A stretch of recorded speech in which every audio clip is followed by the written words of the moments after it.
Hi and welcome back to the Citizen channel. You're all staying safe and well. And yes, a little special. Yes, I thought I'd do this because obviously I stumbled across, I'm recording this on Sunday, the 16th of July. Yeah, so I stumbled across obviously a statement from the 1894 group concerning the Community Shield, of course. I've been keeping a close eye on ticket sales since they went on sale last week. Obviously to season card holders, very briefly. You could buy 4, so I knew obviously they were trying to shift them. And obviously I've kept a close eye on it, and saw this statement yesterday from the 1894 group. So I'm just going to read that out, but I'm just going to put my little point of view across as well on what I think about it. So, and obviously you're welcome, please add your comments at the end as well, guys. Please have a good listen to this. And yeah, just an interesting piece from the 1894 group and my little take on it for what it's worth. Yeah, so please join me. Please, if you are new to the channel, push that subscribe button, push the bell notifications, everything City, of course, past, present, and as long as I can keep going. Whether we're boycotting something, we're not boycotting something, or whatever happens. So please stick with me. And you give us a like, guys. You say whether you agree or not agree, at least give us a like for the efforts that I put on here to get these things out to you. It'd be much appreciated. Yeah, I mean, when it was originally announced, it would be a 5:30 p.m. kickoff. I did post on Twitter my support for a boycott and was willing to donate the entrance money to Manchester Food Bank, or to a charity at the time. Obviously, it became Manchester Food Bank, didn't it? But I was willing to donate to any charity instead. I and as many more were hopeful that the FA and City would get involved to change the kickoff time. How much City got involved, I'm not too sure. Whether they got they're very reticent on giving too much information out, of course, as you'd expect. But it's not totally clear how involved they got. But we got a 4 p.m. kickoff time, didn't we? That was announced, and not great. But I knew at the time, and I did state on Twitter at the time, it's going to be enough to put a crack in this boycott campaign, and certainly make it a little bit more disjointed than perhaps it could have been if they stuck with the 5:30 p.m. kickoff. From a personal point of view, this is me personally, let me state, kickoff times are never a problem for me. I usually travel by coach to these things. If I have to, I'll travel by car. I never go on a train, so I'm not worried about train times to away games now. If I can get time off work, I do work funny hours. If you watch my vlogs, I do work odd hours, so I can usually swap shifts, mess about. So if I can get time off work, normally, obviously, with the old ticket point scheme, if we can get a ticket off a friend who's got far more points than me, etc., etc., I've got the money, I can afford to go, then I will go. Times are not really a big problem to me. So from a personal point of view, the boycott wasn't because I couldn't get there or anything like that. It was just of course, the principle of the matter and what was involved. Anyway, I'll explain a little bit more as we go through. Let me read out a statement from the statement that the 1894 group put out on their site on Facebook and was repinned on their Twitter from Saturday the 15th. Saturday the 15th of July. I'll add a couple of insights and anything I know as well. So here we go. This is our last word on the Community Shield. Was published 15th of July 2023 on Facebook.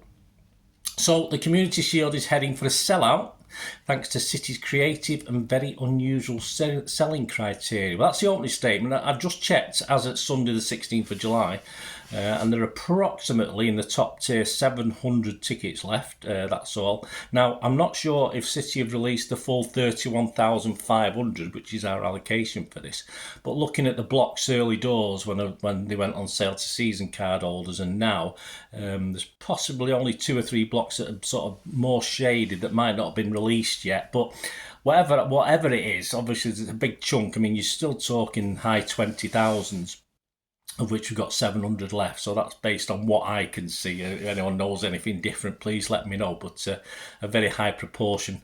So of course, there's less than 3 weeks. Of course, sales are dying down a little bit now. They're probably selling a few hundred a day as opposed to thousands. But with 700 left, if there is another 2 or 3 blocks to release, then fair enough. But still a high take up. So obviously people will probably laugh at the boycott and stuff like this and say, oh, it's not worked. Anyway, back to the 1894 group. They said, we think the way sales went on Friday, many match-going Blues who might have been on the fence started to buy tickets. Also because deep down they didn't want to miss out. And who would want not to see the best team in England and in Europe? So we get that. It's not a natural position for a supporter to boycott a match. It's a hard sacrifice to make, and many will have left I've felt torn for a while over this. Even though there was a heated debate over this at times, people generally accepted and respected the opposing point of view. Yeah, well, I think we get on with a bit harsh sometimes, but generally City fans do get on. There's some idiots, of course there is, but yeah, generally we do. There's nothing wrong with discussion. It's just when it turns out into an argument, it gets a bit nasty, isn't it? It would have been easy to keep quiet and be happy clappers over this whole thing, they said, but if we, as an independent supporters group, didn't speak out now, when would we speak out? Someone has had to raise this publicly, and we have now got the focus on kick-off times to be a national conversation again. Yeah, quite right. And this is the best way for fans to collectively challenge future television deals. We have to do this, otherwise the game will be taken away from us. It may be anyway, but yeah, I mean, there is a lot of negativity. I'll just chip in about the 1894 group in my eyes, about the 1894 group, and a lot I see on social media from chatting to people. But for me, I think they do a very, very good job. Not perfect, of course, they're not. Nothing is perfect. But I think I sort of read out this statement and look at the way it's been written, their heart and love for City is always in the right place. And I think as City fans, we should always appreciate that. Anyway, back to the statement. The points we have made still need to be made, and we will continue to make them publicly and privately on our own and with the help of groups from other clubs, if need be. We have a track record of campaigning successfully on issues and will continue to do so. Fans don't have blinkers on about what's going on, but we have to ensure we push back because things are only going to get worse. There might be a time in the future where people look back and say, they were right, about the Community Shield. If it's a sellout, there's nothing now to stop the TV asking for a later kickoff again. Well, I doubt that will happen. I think they'll be feeling a little bit smug. As I said earlier, I think the FA and TV companies have been clever, very clever, and I think they knew it would cause problems for genuine City fans, old City fans, new City fans, altering that kickoff time by a little, but it definitely put pressure on City fans. Very clever. Back to the statement. We accept, though, that we don't and never will speak for every City fan, and many wanted to go and always wanted to go. The FA will think that they were right in saying people can get back with a 4 p.m. kickoff. The fans want to show support to the players and are going in spite of the kickoff time. Yes, I mean, I was definitely when that 5:30 p.m. and the groups were coming out and saying, I think I put a proviso that hopefully if City get involved, I would, So, but I was in the sort of positive 90% of saying I wasn't going to go, but I wanted City to do something. That was part and parcel. So I was definitely almost a no-go until I knew the changes that had been made would split opinion, and I thought, well, I'm going to miss out here if I'm not clever. Obviously, I wouldn't. I could still buy a ticket now, but on the basis of that Istanbul trip I've just made just a couple of months ago, really ate into my savings. I'm not that sure this season how many away games I'm going to get to. Of course, I doubt not as many as last season due to availability. Of course, as I said, I don't have as many points. I usually have to rely on a friend to get me tickets because if he goes, I don't go. It's simple as that because I just don't have the points. So on the basis that I don't think I'm going to see as many away games this season, and obviously personal things are coming into it as well, I might not be able to get to as many. So I thought I really wanted to go to this. At least I'd been to that one to kick off the season when I know I'm probably not going to go to the next 2, 3, 4 aways at least coming up. So yeah, so that was a definite thing for me. Anyway, back to the statement. Support for a protest, indeed boycott, remained high at 80 to 85%. That's a high figure throughout, but we have much larger fan base now, not just the fans who went to Main Road like a couple of other clubs in the Northwest. We are a global brand now, and our club know this. We just want to make sure the club will always take those fans and who were the diehards with them and not leave them behind. Well, we can only hope for that, but signs are not overly good on that, I'm afraid. But as groups like 1894 will hopefully still fight our corner. We go back to them. The selling criteria has made matchday members have been snapping up Community Shield tickets. Not only that we have had people joining and buying up tickets, anyone could buy 4. The original uptake from season card holders was very, very low indeed. Yes, I can clarify this. As I said, I was checking ticket sales. I mean, obviously, I've got 8,000 points, so when they did go on sale for people with a lot more points, I was looking at sales early on, and they were very, very sluggish.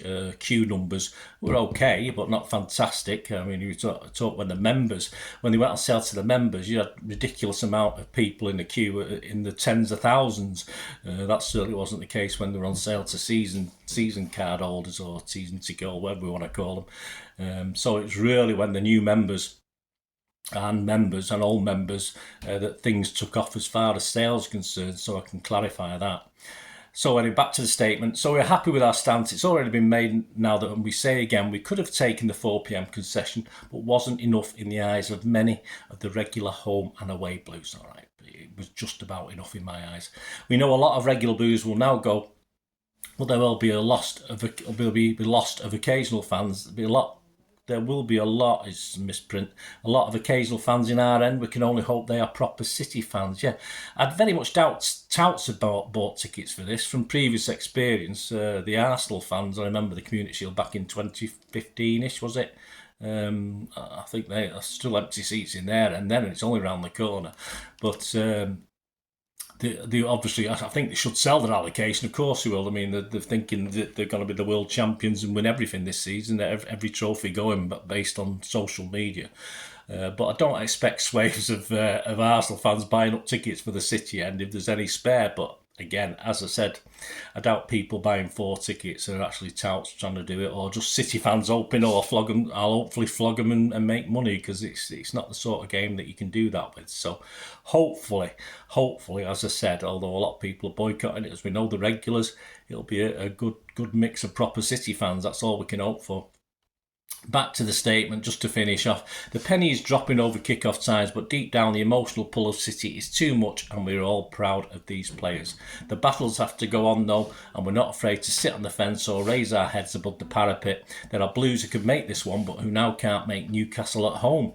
Transport issues still come into play even for our fans on that game, let alone the Newcastle fans who will be forced into staying over for the weekend or getting home at 2 and 3 a.m.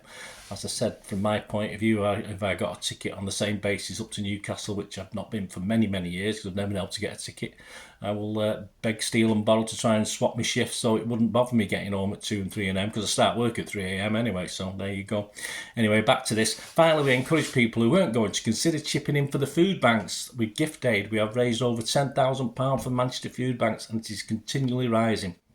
Yeah, my ticket for this Community Shield, I got a 25 quid one, which was the cheapest. I think the coach is going to be about 45 quid, might be 50 at a pinch, I'm not too sure.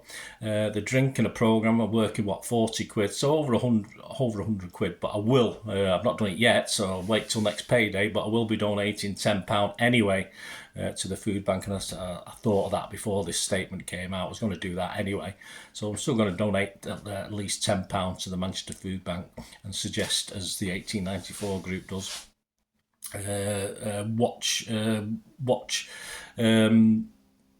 donate if you can go. Donate even if you're going, if you can do that. Yeah, and then the 1894 group went on to say a lot of donations have come from people who are still going to the match. Yes, there you go. That shows what you Blues are like. They said, salt of the earth, and we look after each other. We do. We have had so much abuse unfairly from fans of other clubs on empty seats, etc., and we continually put up with it, but we look after our own. That's it. Let's keep sticking up for the blue cause, guys. So there you go. That's the 1894 statement. I've sort of added my little comments so you know where I'm coming from.